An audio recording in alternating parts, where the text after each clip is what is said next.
及其周围的地域，叫做邦畿。第三个字呢是纪，这个第九章，纪一纪啊，纪一纪。纪呢就是编辑的纪，是继续、合聚、合的意思。这个纪啊本身是指那个马折成一箩搓成线，这个纪啊的原意是这个。还有一个字呢，第四是息，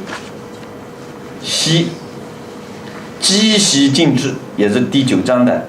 穆穆文王，于积习尽止。这个息呢，康熙的息啊，这个息是光明、光大、晒干、河洛的意思，是吧？这是第10章，你们那里书呢就没有我这没有章，是吧？你看我编的书呢都加了个题目的，是没有章节，没有章节，第9章是吧？我这个就很好看，很好找，是吧？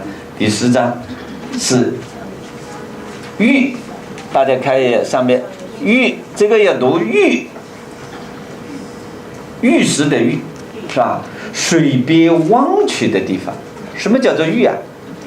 结果我们很多老师带学生读澳大利亚的澳啊，齐澳这个地方要读韵，所以要读韵律学，文字学、韵律学，是吧？水边望去的地方叫韵。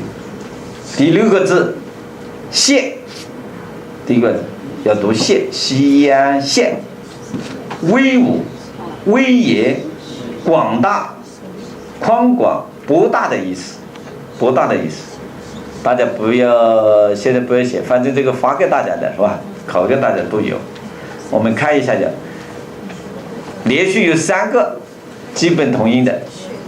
轩呢是通火字旁这个轩，盛大、高尚、谢扬的意思，这个轩。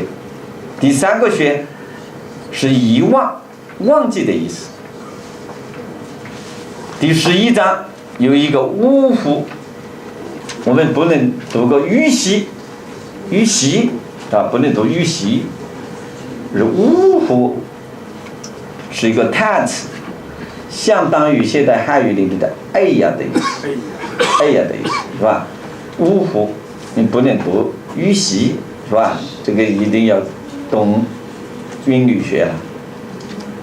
第10个字谐句之道，谐句之道是谐是衡量、量度、规范的意思啊，这个谐啊，这个多了一个谐啊，这个锯呢是制作方形物件的工具，锯呢拿起来量嘛，量东西，规矩就是来量方形的一个工具嘛，量物件的工具嘛啊。第11个字呢是吃一赤，不异语、不直视、淡的意思啊，27章。第12个字呢就是冒记是嫉妒的意思，嫉妒啊，你冒记人就是嫉妒人啊，嫉妒人。13个字呢就是挥笔，是使把的意思，好，这10几个字最难理解的几句话啊，我认为你把这几句话了解了，大学你就都懂了，都可以讲了，是吧？我就认为这几句话大家很难解释的，争论比较大的。第1句是大学之道，大学怎么解？现在全国大概有10几种观点，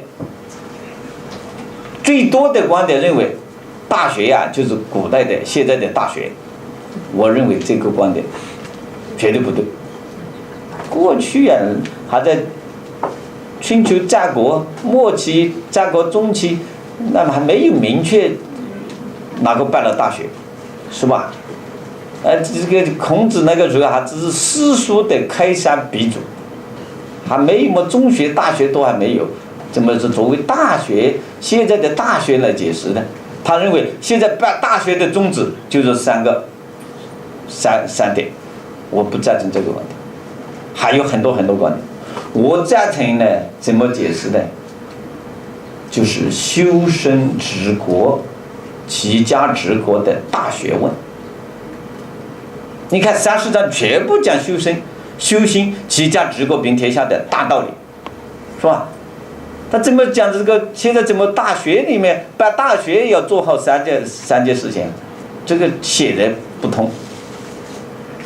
第二个呢，有一个争论最大的，就是大学的在亲民，在明德，大家基本上没争论。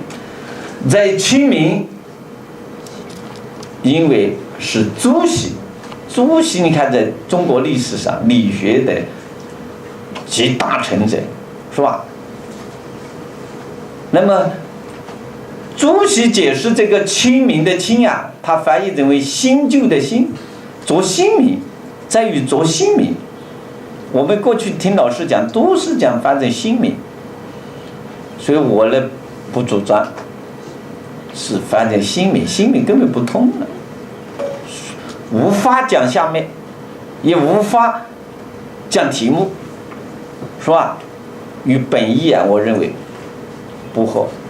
所以我的理解是这样的：大学之道就是修身治国大学问，道规律、原则、要求、领导，都有这么种说法。道理、道路、规律、原则，在古代的道还有一个字，领导的意思。领导的，在这里我认为是总原则、总要求的意思，是吧？所以我把它翻译呢是修身治国大学问的总原则、总要求，就是3条。实际呢，我通俗的讲，我讲大学是什么？就是政治家怎么做官，怎么做人，就主要讲这两点。做人怎么管理家庭，也是做人的道理。这个内容嘛，是吧？那么在于3条，在于第一个明是动词，弘扬的意思，发扬的意思啊，明德，发扬。第二个明是名词，是吧？是名词。那么在于弘扬光辉的品德，在于亲爱平民百姓。我们做官的修身治国啊的目的啊，你就是要弘扬光辉品德，在于亲爱平民百姓。